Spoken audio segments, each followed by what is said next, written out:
Halo pemirsa GPR TV dari Sabang sampai Merauke, dari Miangas hingga Pulau Rote. Bertemu lagi bersama saya Bilki Sabila dalam program Kominfo Newsroom.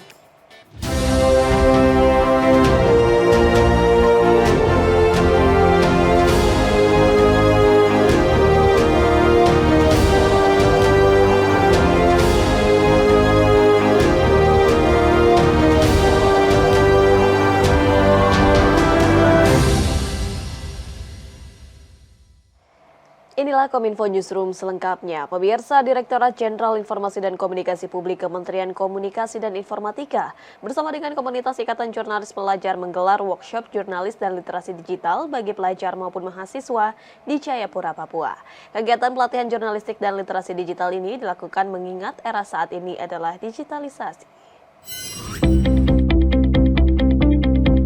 Kementerian Komunikasi dan Informatika Republik Indonesia menggelar diskusi komunikasi publik untuk memperkuat komunikasi publik Papua dalam rangka percepatan pembangunan kesejahteraan Papua. Penanganan isu Papua dinilai harus dilakukan secara sinergi dan kolaborasi multisektor. Mengingat banyak program kementerian dan lembaga yang menyentuh daerah timur Indonesia tersebut hanya saja masing-masing berjalan sendiri-sendiri. Untuk itu, Kementerian Komunikasi dan Informatika bersama dengan Kantor Staf Presiden berupaya untuk menyajikan program-program yang ada dalam sebuah kampanye bersama dalam kesepakatan rapat koordinasi hari ini yang digelar di Tangerang. Heri Saktianto selaku tenaga ahli Kantor Staf Presiden menilai kampanye mengenai penguatan penanganan Papua sebagai upaya konsolidasi untuk menyampaikan pesan kepada masyarakat lebih luas baik di dalam negeri maupun luar negeri. Konsolidasinya masih perlu diperkuat, jadi yang perlu kita pertajam adalah kolaborasi antara masing-masing kementerian dan lembaga.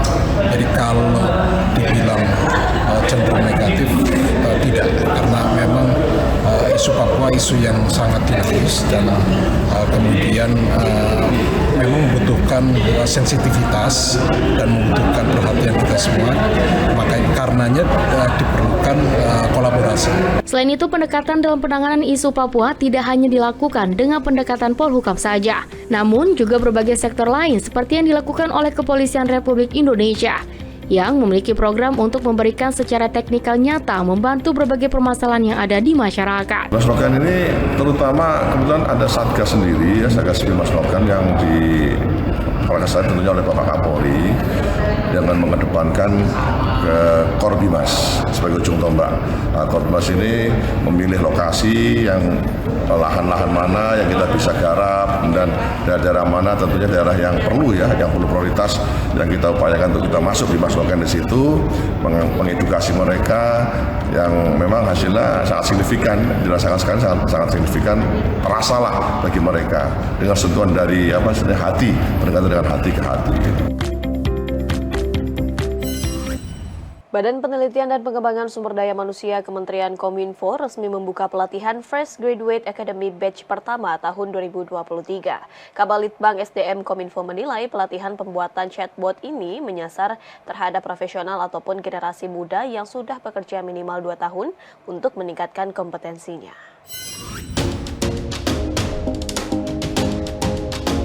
Pada tahun ini, pelatihan Fresh Graduate Academy Batch 1 tahun 2023 resmi sudah dibuka. Terhitung dari tanggal 6 hingga 13 Maret 2023, Kominfo mengajak 7 mitra untuk bekerja sama dengan menawarkan 11 tema pelatihan yang ditujukan khusus bagi para lulusan baru atau mahasiswa tingkat akhir dari berbagai perguruan tinggi. Adapun tujuan dari program pelatihan ini adalah untuk mempersiapkan para peserta agar memiliki keterampilan di bidang teknologi informasi dan komunikasi. Kepala Balitbang SDM Kominfo Hari Budiarto dalam pembukaan pelatihan Fresh Graduate Academy Batch 1 tahun 2023 menyampaikan bahwa pihaknya telah bekerja sama dengan berbagai industri untuk memberikan penawaran terkait berapa banyak kebutuhan dalam penyerapan pegawainya. Sehingga nantinya setelah pelatihan ini selesai, maka akan dilakukan penyeleksian peserta dan dilanjutkan dengan mengikuti proses magang atau bootcamp, sampai akhirnya para peserta bisa bekerja dengan berbagai perusahaan terkait disesuaikan dengan pelatihan yang telah mereka ikuti. Kalau Fresh Graduate Academy ini tujuannya adalah kita memberikan pelatihan dalam rangka memperkuat skilling mereka, dalam rangka mereka bisa berkompetisi di dunia global dan dunia nasional, terutama di teknologi digital. Saya memang kita bertahap ya, jadi tahun 2021, kemudian 2022, 2023, saya harapkan di 2023 ini kita sudah merubah ya, Kita ingin FGA ini menjadi suatu unggulan. Artinya apa? Artinya mereka yang sudah kita latih atau yang akan kita latih itu nanti harus mereka magang. Jadi tidak selesai di pelatihan. Maka kalau kita saat ini bekerja sama dengan Purkit, AWS, kemudian ada Trend Fobes, ya, ini saya harapkan bantuannya juga mencarikan pekerjaan. Gitu. Jadi AWS saya tahu mitranya banyak, ya. Mitra daerah juga banyak, mitra di beberapa perusahaan-perusahaan swasta juga banyak. Minimal kalau nggak bisa menempatkan pekerjaan adalah mereka bisa magang. Jadi saya yakin rekan-rekan di Prokit, Trendfobes juga punya mitra-mitra yang membutuhkan talent tadi. Jadi saya harapkan minimal magang. Mereka selesai pelatihan, kemudian kita seleksi, kemudian silahkan dipakai untuk magang. Kemudian dari magang itu mereka mungkin bisa cari pekerjaan sendiri, artinya PD gitu. Dalam The Weekly Brief with Sandiaga Uno, Menparekraf secara tegas mengingatkan para wisman untuk mematuhi segala peraturan perundang-undangan hukum dan norma di Indonesia. Kemenparekraf juga akan mensosialisasikan hal yang diperbolehkan dan yang dilarang kepada para turis untuk menjaga dan menghormati norma agama, adat istiadat, serta budaya setempat.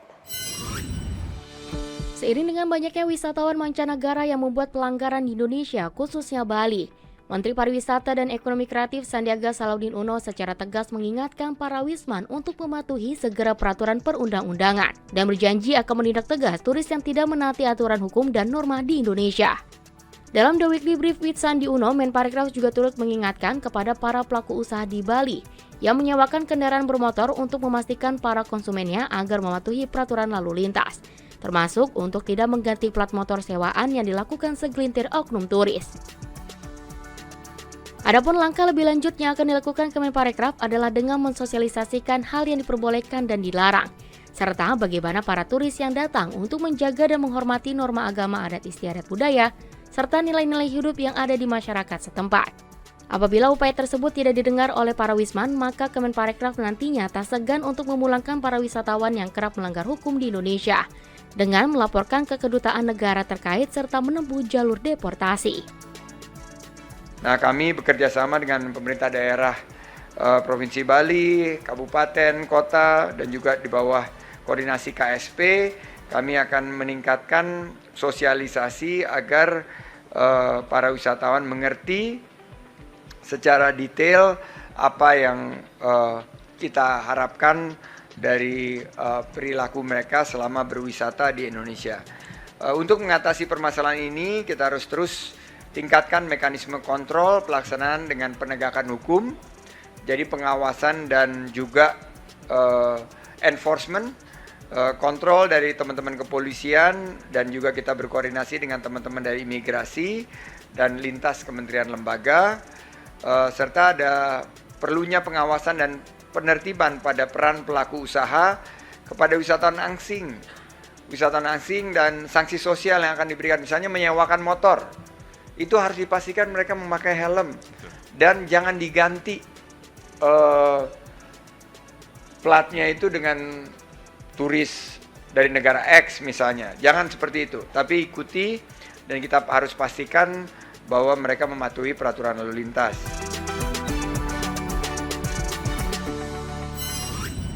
Menteri Luar Negeri Retno Marsudi membahas sejumlah kerjasama strategis dengan Menteri Luar Negeri Jepang, Hayashi Yoshimasa.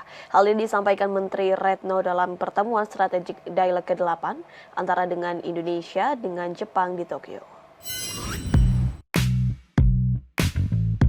Menteri Luar Negeri Retno Marsudi dalam pernyataan persnya pada akun YouTube Kemlu RI menyebutkan, Indonesia siap mendukung keperluan tenaga kerja yang tinggi di negara Jepang. Pernyataan tersebut terlebih dahulu telah disampaikan Retno Marsudi pada dialog strategis ke-8 Indonesia-Jepang di Tokyo pada Senin 6 Maret 2023. Pada dialog strategis tersebut, Menlu Retno juga membahas mengenai kerjasama pengembangan SDM antara Indonesia dan Jepang. Jepang merupakan negara yang memiliki keunggulan di bidang teknologi dan banyak menawarkan beasiswa pendidikan vokasi. Oleh karena itu, seharusnya Jepang dan Indonesia dapat memanfaatkan bonus demografi yang dimiliki Indonesia dengan cara membuka peluang untuk tenaga kerja Indonesia bekerja di Jepang. Menlu Retno juga meminta dukungan kepada Jepang untuk meningkatkan kapasitas dan akses bagi tenaga kerja ahli Indonesia melalui peningkatan pelatihan bahasa Jepang di berbagai balai latihan kerja di Indonesia. Hal ini juga diperlukan untuk mendukung pengembangan ekonomi kreatif dan digital, khususnya pada industri gaming dan pasar digital. Menlu juga menekankan bahwa ekonomi digital harus dapat mentransfer ekonomi dan memberdayakan masyarakat. Saya sampaikan Indonesia siap mendukung keperluan tenaga kerja yang tinggi di Jepang. Untuk itu saya harapkan dukungan Jepang untuk meningkatkan kapasitas dan akses bagi tenaga kerja ahli Indonesia melalui peningkatan pelatihan bahasa Jepang di berbagai balai latihan kerja atau BLK di Indonesia. Kerjasama pengembangan SDM ini juga perlu diarahkan untuk mendukung pengembangan ekonomi kreatif dan digital, khususnya pada industri gaming dan pasar digital. Saya tekankan bahwa ekonomi digital harus dapat mentransformasi ekonomi dan memberdayakan masyarakat. Pemirsa, Kominfo Newsroom akan segera kembali dengan informasi lain. Sesaat lagi tetaplah bersama kami.